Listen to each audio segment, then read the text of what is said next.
이다. 오늘은 말씀 작은 소리로 읊조릴 것이라는 제목으로 함께 말씀을 잠시 나누도록 하겠습니다.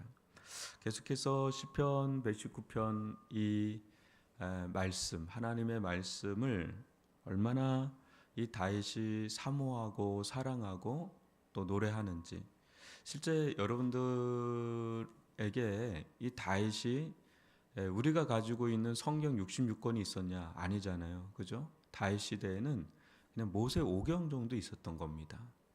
그런데 그 모세 오경만 가지고도 이렇게 풍성하게 말씀에 대해서 노래를 하는 걸 보면, 만약에 그 생각을 해봅니다. 다윗에게 우리가 가지고 있는 성경 66권을 그의 손에 쥐어줬다면 그는 시편 119편을 이 정도로 멈추질 않았을 것 같다. 끝이 없이 계속 토해내지 않았을까. 이 말씀에 대한 감격과 또 사모함과 즐거움과 사랑을 더 풍성하게 그려내지 않았을까, 이런 생각을 해보는데, 오늘 41절 보시면 여호와여 주의 말씀대로 주의 인자심과 주의 구원을 내게 임하게 하소서.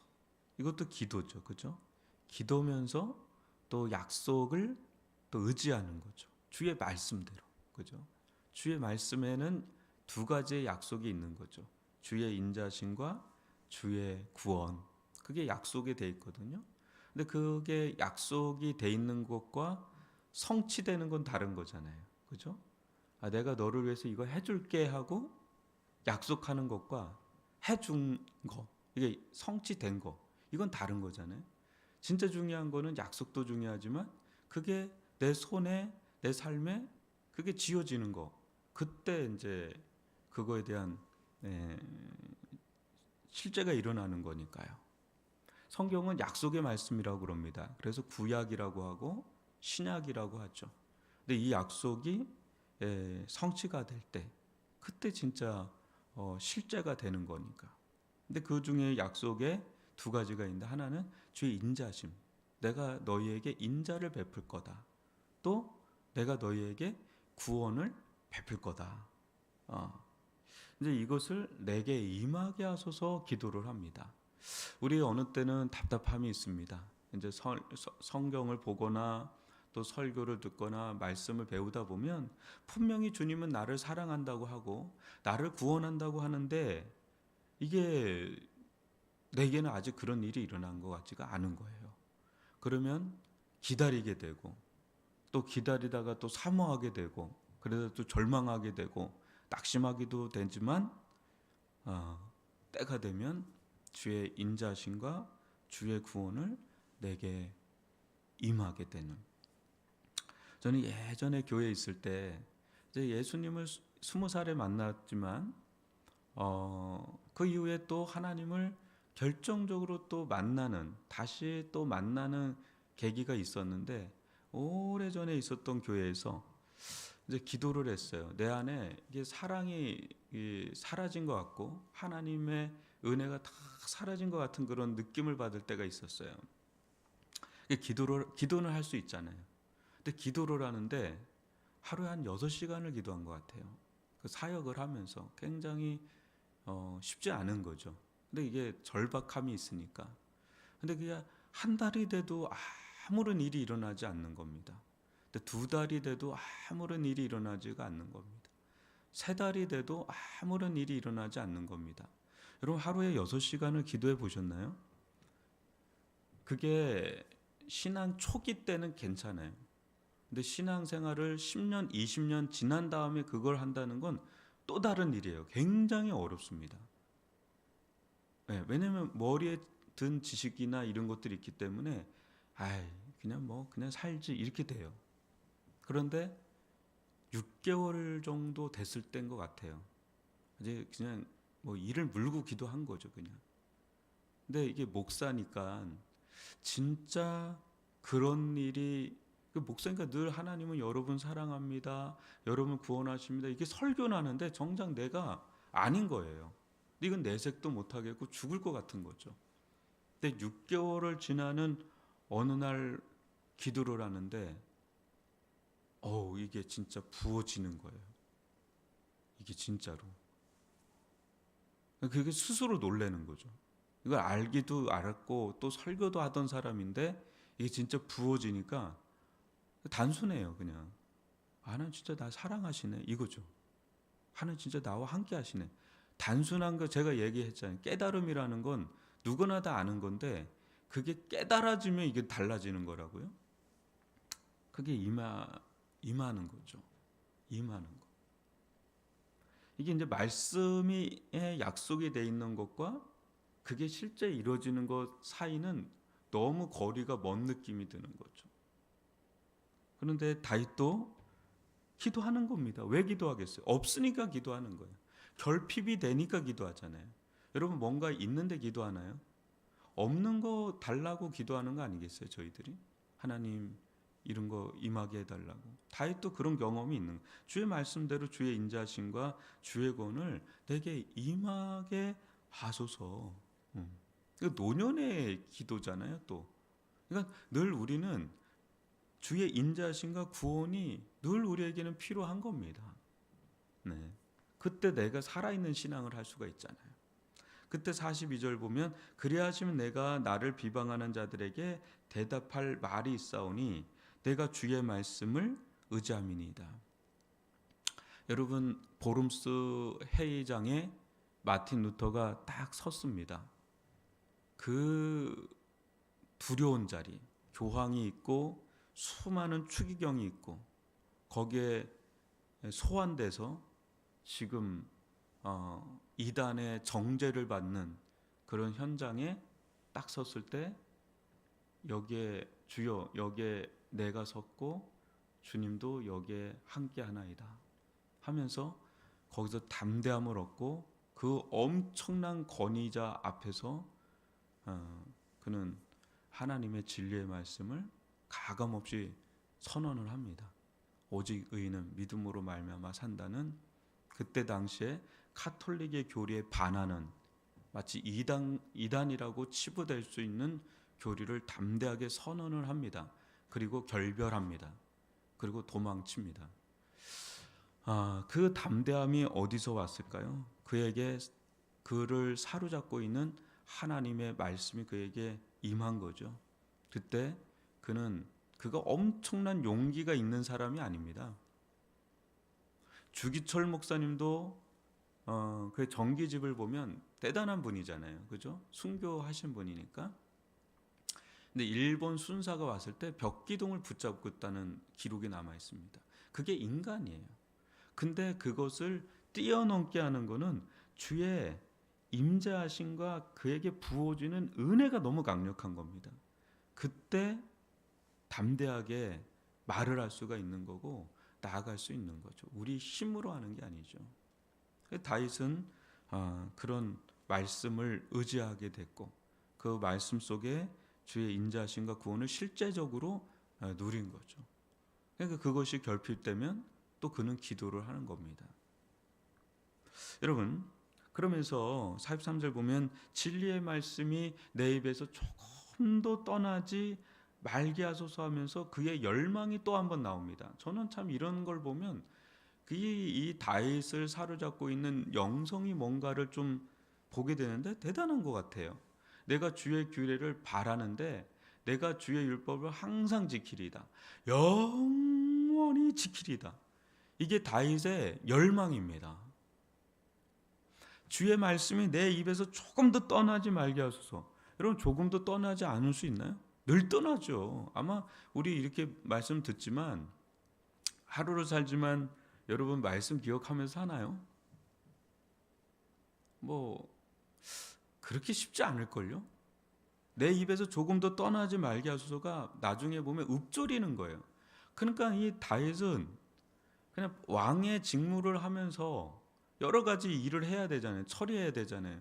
군사적인 부분, 경제적인 부분, 민원적인 부분 할 게 한두 가지겠어요. 그죠? 근데 그런 사이에서도 내 입에서 주의 말씀이 조금도 떠나지 않게 해달라고 하면서 내가 주의 율법을 항상 지킬 텐데 어떻게 영원히 지켜요? 근데 영원히 지킬 그런 마음이 내가 있다. 주님 이 마음, 그의 열망을 이제 보게 됩니다. 참 이 사람은 평신도예요. 그죠? 제사장이 아닙니다. 왕이기 때문에 평신도 그룹에 들어가 있는 사람이죠. 근데 세상에서 업무를 봐야 되는 사람이에요. 제사장의 직무를 하는 건 그때 따로 있었잖아요. 나단 선지자 그룹이 따로 있었고 제사장 그룹이 따로 있었습니다. 왕은 전체 민원이나 이 나라를 운영해야 되는 사람이죠. 평신도죠. 대통령과 같은 사람이죠. 얼마나 바쁘겠어요. 얼마나 일이 있겠어요. 그런데도 불구하고 이런 열정과 열망을 가지고 있었다는 거, 이건 대단한 일입니다.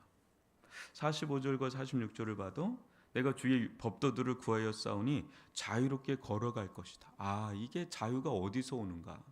주의 법도들을 구하여 싸우니 거기에서 자유가 온다. 이 말씀 기억나잖아요. 진리가 너희를 자유케 하리라. 우리가 진리의 예수님을 만나게 되면, 또 진리의 말씀을 깨닫게 되면 또 다른 자유의 길을 걸어갈 수가 있는, 우리가 요새 가장 많이 이야기 나오는 게 경제적 자유가 이야기합니다. 그죠? 왜 경제적 자유를 이야기하는지 아세요? 여러분, 일로부터 자유롭고 싶은 거예요. 그리고 시간으로부터 자유롭고 싶은 거예요. 그러니까 물질로부터, 돈으로부터 자유가 목적이 아니에요. 그 사람들의 이야기는 물질의 자유함을 가질 때 비로소 뭐의 자유함을 갖게 돼요? 일에 대한 자유함을 얻게 되잖아요. 나는 이 일보다 다른 일을 하고 싶은데 먹고 사는 게 걸리니까 못 그만두는 거거든요. 근데 먹고 사는 문제가 해결되면 진짜 하고 싶은 것을 자유롭게 할 수 있는 거예요. 그리고 시간도, 나는 정말 하기 싫은데 아침에 회사에 나가야 되고 저녁 늦게까지 거기에 붙잡혀 있으니까 너무너무 고단한 거예요. 왜 거기에 매여 있죠? 먹고 살아야 되니까. 근데 경제적 자유가 오면 어때요? 그냥 내가 일어나고 싶을 때 일어나고, 내가 일하고 싶을 때 일하고, 내가 하기 싫으면 하지 않고, 이게 다 자유로워지니까 경제적 자유라는 이야기들을 막 사람들은 하고, 그걸 추구하고, 그것을 어떻게 마련하려고 애를 씁니다. 근데 그 부분이 어떻게 보면 참 필요한 부분입니다. 그죠? 얼마나 내가 가치 있는 일을, 또 내 소중한 시간들을 얼마나 이렇게 활용하면서 살게 되겠어요. 근데 거기에만 자유가 있는 거는 아니죠. 그 속에 들어가면 또 다른 속박이 있어서, 어떤 분이 그러던데요. 충분한 경제적 자유가 있어서 그렇게 살았대요. 못 견디겠대요. 또 다른 속박이 들어온다는 거죠. 그래서 그런 분들 중에 예수를 믿는 사람들 꽤 많습니다. 최근에 제가 보니까 유명한 분들입니다. 인플루언서들이고. 근데 예수를 믿게 됩니다. 그 예수님을 믿게 되면서 그 안에서 진정한 자유가 여기 안에 있다는 것을 경험하는 거죠. 왜? 여전히 경제적 자유 그 속에는 돈에 대한 속박이 있거든요. 또 성공에 대한 속박이 있거든요. 또 그 속에 사람과의 관계 안에서 오는 또 속박들이 있거든요. 근데 예수님 안에서 우리는 일을 대하는 방식이 달라지고, 성공을 대하는 방식이 달라지고, 또 나를 바라보는 방식이 달라지거든요. 그러면서 거기서 진정한 자유의 토대를 발견하거든요. 그게 복음이고 그게 예수 그리스도죠. 그러니까 다윗도 그걸 아는 겁니다. 주의 법도들을 내가 구했다.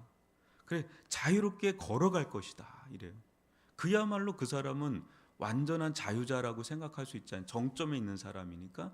근데 아니에요. 또 다른 속박은 기다리고 있는 거죠. 그러니까 주의 말씀 안에서 자유가 온다는 것을 고백해요. 다윗이 그래요. 나는 모든 것에 자유하다. 그렇기 때문에 나는 너희들의 종이 될 수 있다. 그래요. 진짜 자유한 사람은 누구에게든 종이 될 수 있는, 그게 진짜 대단한 사람이죠. 너무 자유하니까 그냥 어디에 들어가도, 어디에 얽매여도 자유함을 누릴 수 있는 사람. 그게 말씀 안에서 주어지는 삶이죠. 46절에 보니까 또 왕들 앞에서 주의 교훈들을 말할 때 수치를 당하지 않게 아니하겠사오니, 이 수치라는 것, 참 이게 어려운 일이죠. 근데 왕들 앞에서 주의 교훈들이 나를 사로잡고 있을 때, 그때 수치를 당하지 않는 그 위험이 나올 수 있죠. 저는 이 말씀 보면 세례 요한이 떠오릅니다. 그리고 사도 바울도 떠오릅니다. 사도 바울은 이거거든요. 막 얘기합니다. 제수의 신분으로. 당신이 나처럼 나와 이거 이렇게 묶인 거 외에는 나와 같이 되기를 원하노라고 담대하게 선언합니다. 제수인데 그 이 담대함은 과연 어디서 오는가? 근데 그의 말을 듣는 왕들이, 당시 총독이나 왕들이 이렇게 묶여 있는 사람의 말을 듣고 있는데 떠는 거예요. 두려운 거예요. 두려워할 사람은 바울이 돼야 되는데 오히려 바울의 말을 듣고 있는 왕들이 그의 말을 듣고 두려워하는 거예요. 그 모습은 정확하게 세례 요한에게서도 나옵니다. 불륜에 대해서 막 고발을 하니까 붙잡혔어요. 근데 거기서 세례 요한이 담대하게 이야기를 합니다. 근데 누가 떨어야 돼요? 누가 두려워해야 돼요? 세례 요한이 두려워해야 되는데 그걸 듣고 있는 헤롯 왕이 번민하기 시작합니다. 두려워하기 시작을 합니다. 이게 어디서 오는가? 그를 사로잡고 있는 이 말씀에서 나오는 파워죠. 그걸 다윗도 고백을 하는 겁니다. 47절, 48절 보면 내가 사랑하는 주의 계명들을 스스로 즐거워하며 또 내가 사랑하는 주의 계명들을 향하여 내 손을 들고 주의 율례들을 작은 소리로 읊조리이다. 내가 사랑하는 주의 계명들, 그걸 내가 스스로 즐거워한다. 내가 사랑하는 주의 계명들 향하여 내가 손을 든다. 아우, 전 놀라워요. 그죠? 여러분, 주의 말씀을 들으면서 손을 들으면서 한번 읽어본 분 있나요? 저는 없거든요. 근데 여러분, 성경을 피면서 이 사람은 손을 들으면서 성경을 본 겁니다. 계명들을 향하여. 이 손을 든다는 거는 하나님을 향해서 하는 거거든요. 그러니까 하나님의 말씀이 곧 하나님이다. 주의 율례들을 작은 소리로 읊조린다. 대내에 있는 거죠. 여러분, 계속 좀 대내였으면 좋겠습니다. 제가 아는 어떤 장로님 어머니인데 치매가 걸리셨어요. 근데 참 좋으신 분이에요. 신앙도 좋고 그런데 이쁜 치매가 있더라고요. 나눠주더라고요. 계속 나눠줘요, 그냥. 근데 이제 속상한 거예요. 그 고가의 제품을 그 친구들이 나눠준다고 더 덥석 다 갖고 가. 그 아들이 너무 속상해가지고 찾아온 거예요. 목사님, 이거 고발해야 되냐 말아야 되냐. 민크 코트 속옷도 아주 고가 명품을 다 갖고 간. 그 치매가 있는 분을 알면 그거를 받았다가 다시 그 자리에 놓으면 되는데 그 화가 나서 찾아온 적이 있었어요. 근데 그 어머니가 또 회복은 하셨는데 많이. 근데 그걸 제가 이렇게 보면서 이 어머니가 그래도 삶을 잘 살았구나. 이쁜 치매가 걸리신 거죠. 나눠주는. 그러니까 우리가 평상시에 어떤 삶을 사느냐가 매우 중요한 거죠. 여러분, 다윗은 암송하고 또 말씀을 묵상하고 말씀을 생각하고 내내 그걸 마음에 두고 이렇게 산 겁니다. 너무 사랑하기도 했고 너무 즐겁기도 하니까 그렇게 한 거예요. 여러분, 오늘 말씀은요, 읽는 것도 필요하죠. 묵상하는 것도 필요한데 읊조리는 게 필요합니다. 좀 미친놈처럼 보일 수도 있지만 여러분 한번 이렇게 오늘 하루를 이렇게 살면서 여러분들이 좋아하는 구절이 있을 수 있어요. 그러면 다른 거는 기억도 안 나는데 기억나는 말씀들이 있습니다. 힘이 되고 또 소망이 되고 막 그렇게 나에게 은혜가 되는 구절이 있다면 여러분 그거를 그냥 혼자 중얼중얼 거리는 거죠. 저는 예전에 학교 다닐 때 이 두 손바닥이 시커맸어요. 하도 말씀에 대한 그 열정도 많았지만 그 말씀을 잊어버리니까 여기다가 적고 여기다 적다 보니까 이게 시커매지더라고요. 근데 그렇게 왜 학교 다닐 때는 일할 때는 그거 못 보잖아요. 그러니까 이렇게 보는 거죠. 누가 볼 일도 없으니까 내가 이렇게 적는 겁니다. 그렇게 해서 보고 그렇게 지냈던 기억이 있습니다. 그러면서 읊조리고. 여러분, 주의 말씀들 한번 오늘 하루 한 구절이라도 좋습니다. 한 구절이 아니라 한 단어, 한 대목이라도 좋은데 여러분 그것을 계속 읊조리잖아요. 그게 머리로 가잖아요. 그게 또 마음으로 가고 계속 상기시키는 거죠. 예. 바둑으로 비유하면 복기를 하는 거죠. 복기를 계속 해주는 거죠. 그럴 때 이 말씀이 내 안에서 이렇게 도는 겁니다. 멀어지지 않는 방법, 읊조리는 것 밖에는 없어요.